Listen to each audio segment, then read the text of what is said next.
So, in the WWE and AEW universes, who has been bold enough to hold gold in 2024? Let's take a big old look, shall we? And we'll start with All Elite Wrestling and the AEW Women's World Championship. A title held for a time by timeless Toni Storm. We saw challenges turned back from the likes of Deonna Purrazzo, Thunder Rosa, Mina Shirakawa and Saraya before Toni's protege Mariah May showed her true colours and took the gold from the timeless one at All In at Wembley Stadium. It's been all about Eve, or May in this case. Since then, with the likes of Willow Nightingale, former Stardom bestie Shirakawa, and Tijuana Street Fighter Thunder Rosa, all unable to get one over on the glamour. No doubt in 2025, she'll find herself across the ring from a plucky young rookie by the name of Toni Storm. Nudge, nudge, wink, wink.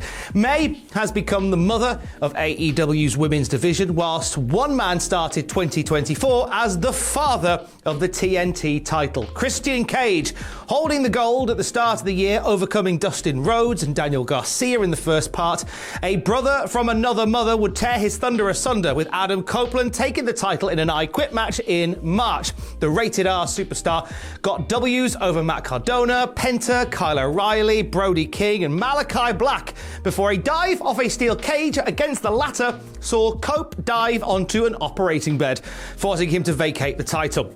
It moved to Jack Perry, who took it in a multi-man ladder match at Forbidden Door and kept challengers at bay, including a surprise showdown with former teammate Marco Stunt and a spot of coffin dodging against Darby Allin. It was at Full Gear where Daniel Garcia fulfilled his potential and unseated the scapegoats, with the new champ ending the year locked in the Continental Classic, so he hasn't really done much as champ. He's kept that TNT powder quite dry for now.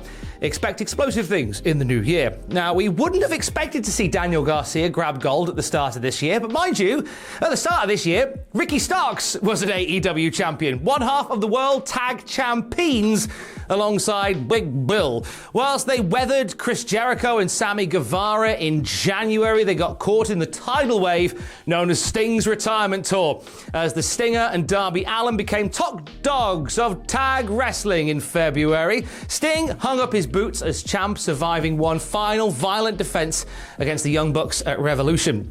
With that, the titles were vacated before being won once more by the Young Bucks in a ladder match. Matthew and Nicholas Jackson used their EV powers and their proliferation for a superkick partay or two to hold off the Acclaimed, FTR, BCC and the Don Callis fam before they ran aground of two foes from their past in Private Party, who became the two to take the titles at Fright Night Dynamite. Heading into 2025, there's a lot of names looking to get their names down on the list for the party. The Outrunners, Top Flight, Action Andretti and Leo Rush, Murder Machines, just a few of the combos, with eyes on Mark Quinn and Isaiah Cassidy. Two now becomes three. Let's talk about the AEW Trios Championships, held by the Acclaimed at the beginning of last year, complete with custom pink scissoring action. Look at those lovely belts. The Bang Bang Gang would sink the pink on AEW Dynasty 0 Hour. They'd unify the belts with the ROH six-man tag titles, belts that reappeared soon after, a bit like Barney does in Moe's Tavern that time. An injury to Jay White saw the belt switch to Christian Cage, Nick Wayne and Killswitch, who would come back from London lighter after a London ladder match at All In Wembley. Pac joined Wheeler Yuta and Claudio to become the king of trios, and it felt a bit like a homecoming moment for the Geordie boy and our beloved bastard Pac. But what we didn't know, it was actually a harbinger of doom. Death Rider flavoured doom, that is. The belts have become more All Elite hardware that Jon Moxley's unstable stable have hijacked, and with no recorded title defences since November, it could be another accolade that they end up locking away for good. We've just seen out the first year in the life of the AEW Continental Championship, won by Eddie Kingston in the first ever Continental Classic. He wore himself out keeping hold of the gold and bowed out with a loss to the Young Bucks bestie Kazuchika Okada.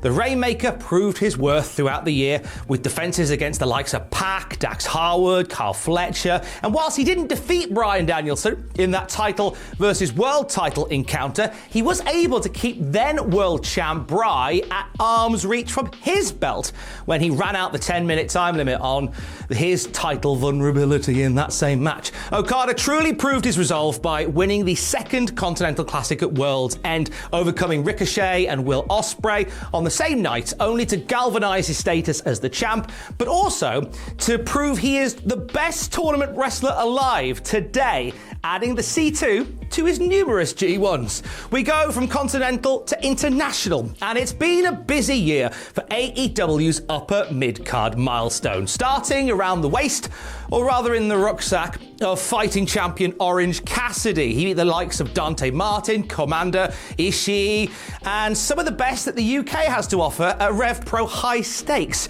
before hearts were broken by the messiah of the backbreaker, Roderick Strong. It was a reign that saw Roddy defeat his former undisputed teammate Kyle O'Reilly at Dynasty, before the undeniable Will Ospreay swooped to conquer. Willie's streak of championship bangers against the likes of Fenix, Brian Cage and Daniel Garcia was stopped due to shenanigans by MJF in a match that went 3 seconds shy of a full hour. From here, Maxwell introduced the American Championship, took the belt on tour to CMLL in Mexico, Rev Pro in the UK, and also made time to rent a gaslighting apartment in the head of Jack the Jobber. Whilst the American Civil War didn't happen, MJF's rematch with Ospreay did at All In, and we saw Big Willie ride again. Quality over quantity for Ospreay's second time around. We had a classic against Pac and a draw against former Super Junior rival Ricochet. They go again with the addition of Konosuke Takeshita, and it was the latter who took the title there. From here, the jewel in the crown of Don Callis has continued to further the street cred of that title. Defenses at Maple Leaf Pro and on New Japan Strong, capping off the Annus workhorsemas of the international title with bouts against Ricochet and Powerhouse Hobbs. Takeshita looks unstoppable heading into 2025, and the rep of the international title being a belt bursting with big battles looks set to continue. 2024 also saw a trifecta of TBS champions, beginning with Julia Hart, who kept hold of the gold in numerous open house and house rules matches before the house was pulled down by Willow Nightingale at AEW Dynasty. Attempts by Sky Blue to take the title were unsuccessful, and Willow even travelled across the world to Japan to retain in Stardom against Tam Nakano. However, another star would snatch the strap, as Mercedes Moné would win her first AEW hardware from Willow at Double or Nothing. The CEO says TTFN to challenges from Nyla Rose, Hikaru Shida, Dr. Britt Baker, Queen Aminata, Emi Sakura, and Chris Statlander by then, the latter putting up the biggest fight in the title's history at World's End. Stat's second loss seems to set the stage for a third and final attempt, one that will surely see the alien turned heel, turned human, turned babyface become a two-time TBS title holder. As Statlander looks to stop Monet, we saw Joe usurp MJF to enter 2024 as AEW World Heavyweight Champion, a belt that he gripped onto against the likes of Hook, Wardlow and Adam Page. His time was up when Swerve Strickland took the house at Dynasty. Claudio, Christian Cage, Roderick Strong and Will Ospreay tried to take it, but Swerve stayed the course.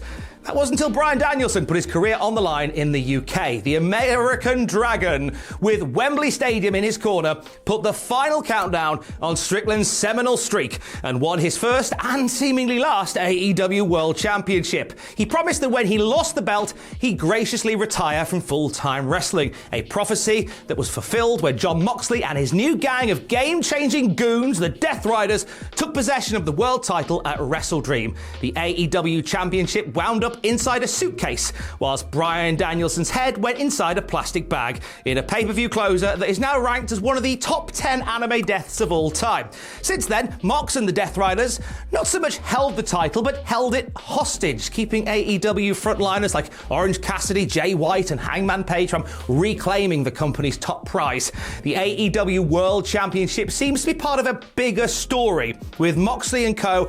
tearing down the company and tearing down anybody who tries to apprehend their accolade. It seems like 2025 will see Cope as the all-elite hope to take down the Death Riders. Failing that, Darby Allin seems very much in the mix to throw himself at Jon Moxley, quite literally, once again. From Wednesday night's top prize to Tuesday night's highest honour, the NXT Championship started with Ilya Dragunov in 2024.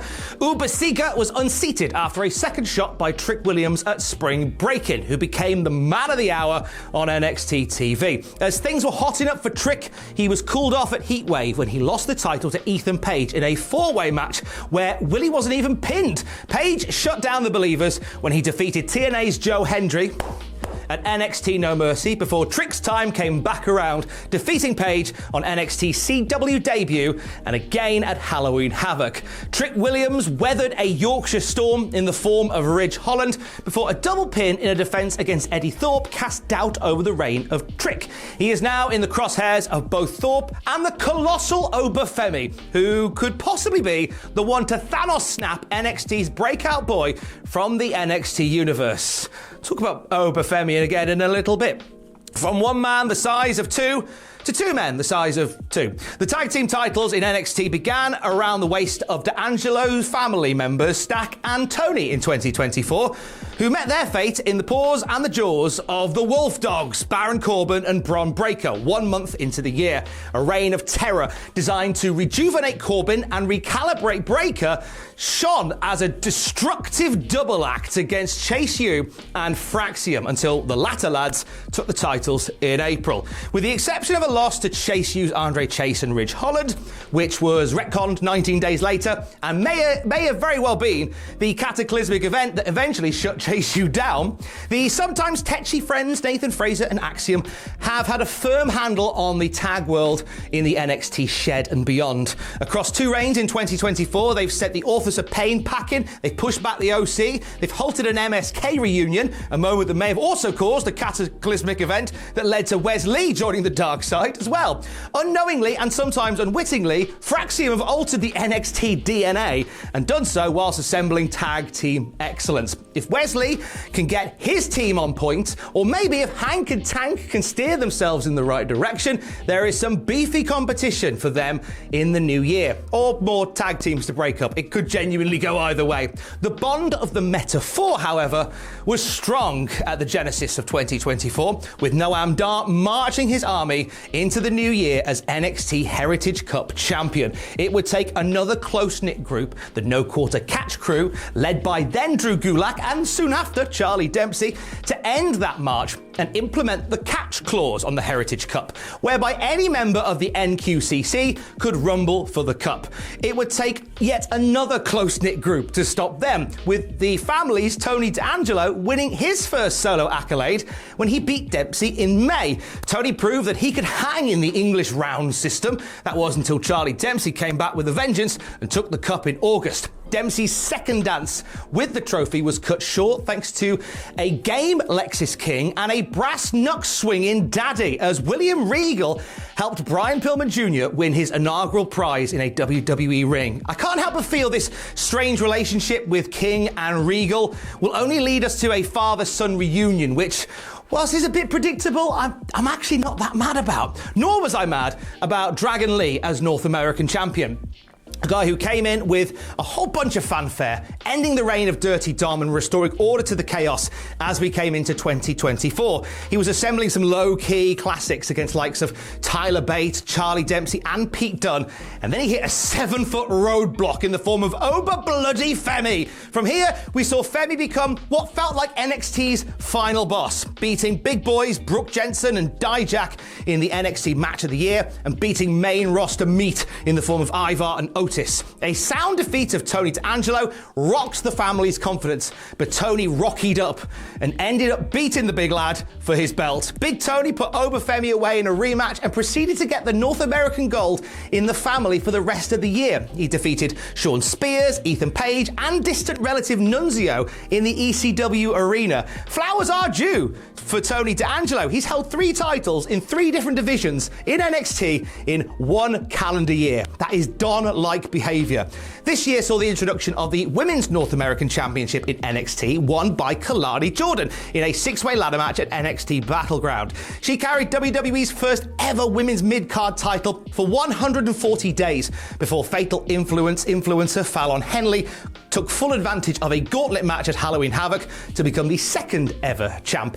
It looks like she and her mean girls are getting intertwined with the Powerpuff Girls of NXT, Gigi Dolan, Shotzi and Tatum Paxley. That could be where the belt goes next, but they may be just a distraction from the Australian Armageddon known as Zarya, who could be the animalistic future of the women's North American division. And what of the top tier title in NXT's women's div? Well, it began with Lyra Valkyria still riding the wave of defeating Becky Lynch for the NXT Women's Championship.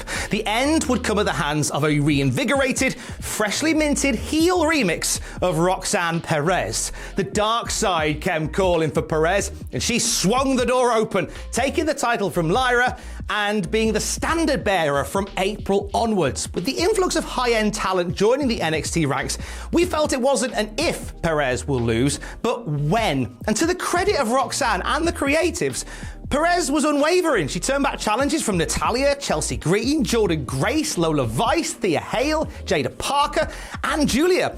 We're going into 2025 with still a lot of challenges lining up for Perez, and the likes of Zarya and Stephanie Vaquer are yet to take their swing. But after a year of home runs, whenever this reign ends, it is one that is going to certify Roxanne Perez as a main roster mainstay, maybe by the end of this year. 2 social media exclusive titles were added to WWE's trophy cabinet this year, the men's and women's WWE Speed titles. I will now give them all the attention that WWE has on their main program. Ricochet, Andrade and Dragon Lee won the men's one, Candice has won the women's one. There we go. The WWE Women's World Title has had roughly 564 million times more attention than both the Speed titles combined, especially with the breaker of hearts and Internet's Rhea Ripley at the helm. She headlined Elimination Chamber Perth with a suitably raucous homecoming and kicked off WrestleMania 40 in style with Becky Lynch. However, the universe is an unruly mistress, and an injury forced her to the sidelines and forced her to vacate the Women's World Title. It led to Becky Lynch adding to her legendary resume by winning her first Women's World Title in a Battle Royal on Raw in April. The one behind Ripley's untimely absence, Liv Morgan, ended the man's reign at King and Queen of the Ring a month later. She completed her revenge tour in earnest when she defeated a returning Rhea Ripley, taking Ripley's Dom-Dom and Ripley's place in the Judgment Day in the process. Ripley got a modicum of revenge over Morgan in the months that followed, but despite several attempts, hasn't reclaimed the gold. With the 2 tussling for the title on the first Netflix Raw, Liv's revenge tour could be close to being ta-done. The Judgment Day had a flair for the gold in 2024, starting the year holding all the tag team titles they could find before losing all the tag team titles that they had in a 4-team ladder match at WrestleMania 40. It led to a branching of the tag timelines. It saw A-Town Down take one set to SmackDown and Awesome Truth take another to Raw. With this, WWE decided to finally ditch the big fugly penny belts and splash some cash on some wonderful new tag team championship belts for Mondays and Fridays respectively. R-Truth and The Miz had an Indian summer as a double act before dropping the titles in June back to the Judgment Day. This time the combo of Finn Balor and JD McDonough. Their defenses were few and far between, despite being ever present on Raw. Eventually the Day of Judgment came on Raw before Christmas when they were pillaged by the War Raiders, freshly back from numerous breaks on the shelf. On the other side, A-Town Down Under ran the SmackDown Tag League. They had one successful defense in said run against the Street Profits before DIY took it themselves in a well-received title change in July. They'd only had a month in the driving seat, had Johnny Gargano and Tommaso Ciampa, before the belt became bolted to the Bloodlines, Tama Tonga and Jacob Fatu. The championships were sort of freebirded when a temporary injury saw everybody's favourite Botchamania content creator, Tangaloa, step in for an injured Jacob Fatu, proudly holding the belt aloft in a really weird way. Turns out the Gorillas of Destiny were the destiny for a pair of long-time coming WWE debutants in the Motor City Machine Guns. Alex Shelley and Chris Sabin signed with WWE late last year and finally were welcomed into Paul Levesque's Leglock Lagoon. They barely got their coat off when they were putting the belts on. They became WWE Tag Champions on their first try. It'd be yet another fleeting foray as top dogs, though, with MCMG chalking up just one title defense before a freshly heel-turned Johnny Gargano and Tommaso Ciampa took the titles back. From here, the idea of some kind of best of 7 between DIY and the MCMG, that could be a game changer for the blue brand in 2025. There was some welcome stability of sorts in the WWE Women's Tag Team title lineage last year. Katana Chance and Kaden Carter began 2024 on top before falling to the Kabuki Warriors. Asuka and Kairi Sane became multi-brand magnates, winning the gold on SmackDown, then turning back challenges on Raw from the likes of Candice LeRae and Indy Hartwell, and on NXT from the likes of Lyra Valkyria and Tatum Paxley.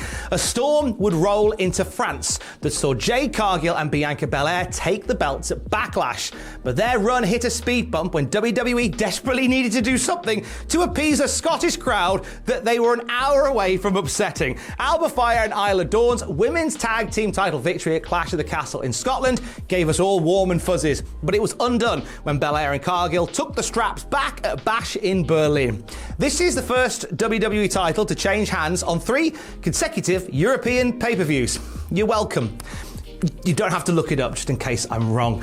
Cargill and Belair, the bodybuilding best friends, spent the year in beast mode, fighting off Damage Control, the Metaphor, the Judgment Day, and Chelsea Green and Piper Niven before tragedy struck as somebody tried to kill Cargill. With Jade forced to the sidelines, Naomi has stepped up as an alternate, now carrying the women's tag team gold into 2025. Last year was arguably, as I say, the most stable and focused the women's tag division has been in many years. I'd say since maybe Bayley and Sasha Banks were the belt workhorses during the pandemic. I'm sure there's going to be hell to pay when Jade returns, and hopefully the gold doesn't get lost in the shuffle of it all.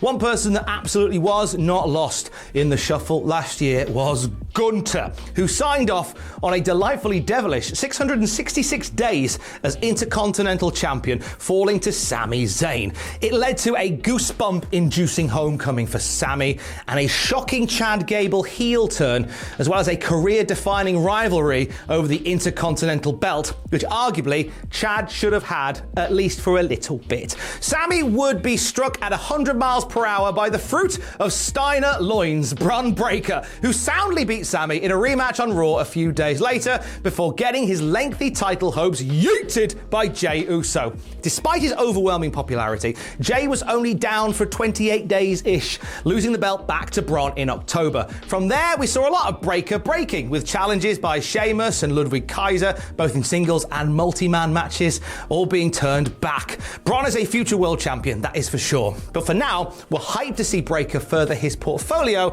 with the workhorse belt around his waist. The IC title's kissing cousin, the United States Championship, began the year in the grip of Logan Paul. Kevin Owens and Randy Orton were unable to demonetize Paul in the first quarter of the year, but we all knew that the future face of the US was LA. Yeah, and Knight would become the flag bearer for the flag belt at SummerSlam. The megastar was mega busy as champ. He retained over Santos Escobar, Carmelo Hayes, Ludwig Kaiser, and Andrade before the shock return of Shinsuke Nakamura, complete with new music, new look, and new demeanor, brought the gravy train to a halt. Nakamura holding the US title again was a welcome surprise, and he began 2025 by carrying that title on Pro Wrestling Noah, which makes me think this is going to be a very interesting year ahead for the United States Championship. Off the success of the proof in concept NXT North American Women's Championship, we're seeing 2 mid-card counterparts added to the mix. The Women's United States Championship, won by Chelsea Green in an utterly deserved bit of business, and a Women's Intercontinental Championship, which at time of recording is yet to be decided between tournament finalists Dakota Kai and Lyra Valkyria. Currently, these are stories that are barely written. So, tell you what, let's catch up this time next year, all being well, and see how the first main roster's secondary women's division have changed. the game throughout the year. When it comes to the main course of the women's division on SmackDown, Io Sky started 2024 as the head of the table as WWE Women's Champion. However, the decision by Damage Control to oust Bayley would be their undoing, as the role model would become a model women's champion at WrestleMania 40. With a wave of fan support, Bayley held steady as champ, fighting against Naomi, Tiffany Stratton and Piper Niven in her home country of Scotland. The Queen of the Ring, Nia Jax, would become the irresistible force that ended Bayley's era at SummerSlam. The end on the top two accolades in the men's division. First, the big gold tribute that is the WWE World Championship. Seth Rollins started 2024 as the champ that wrestles, the opposite of Roman Reigns. But an injury in a title defense against Jinder Mahal forced Seth to pare back in order for him to make it to WrestleMania 40 for a showdown with CM Punk. However, fate is a fickle mistress, and an injury to CM Punk forced WWE to etch-a-sketch all their world title plans and place Seth Rollins in the Roman Reigns, Rock, Cody Rhode story arc. Enter Drew McIntyre, a man desperate to get his world title moment in front of a live crowd, who got just that in the opening match of WrestleMania 40 Night 2. That warming glow as world champ lasted just a few minutes, thanks to CM Punk, Damian Priest, and a Money in the Bank briefcase. Within the first hour of WrestleMania 40's second night, we'd had two world title changes. Many pegged Priest as an also-ran champion, somebody that was there just for a month or so to facilitate WWE's next top name. Whilst that is eventually what happened, Priest grew magnificently in the role, retaining the title against Jey Uso, Drew McIntyre, in Scotland as well, which is a brave move, and Seth Rollins. His ousting from the Judgment Day would be the catalyst for his downfall, as he ended up losing the gold to the Ring General Gunther at SummerSlam. From here, Gunther has been a class act as world champion, defeating Randy Orton at Bash in Berlin and turning back challenges from Sami Zayn, former champ Damian Priest, and Priest's former bestie Finn Balor.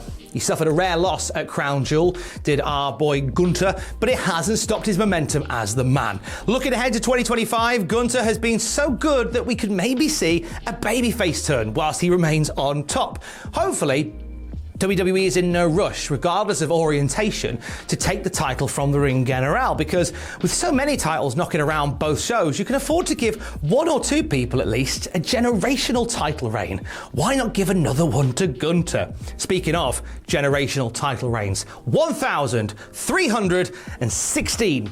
That's how many days Roman Reigns held the WWE Universal Championship. It came to an end at WrestleMania 40 when Cody Rhodes officially finished the story in an action-packed main event.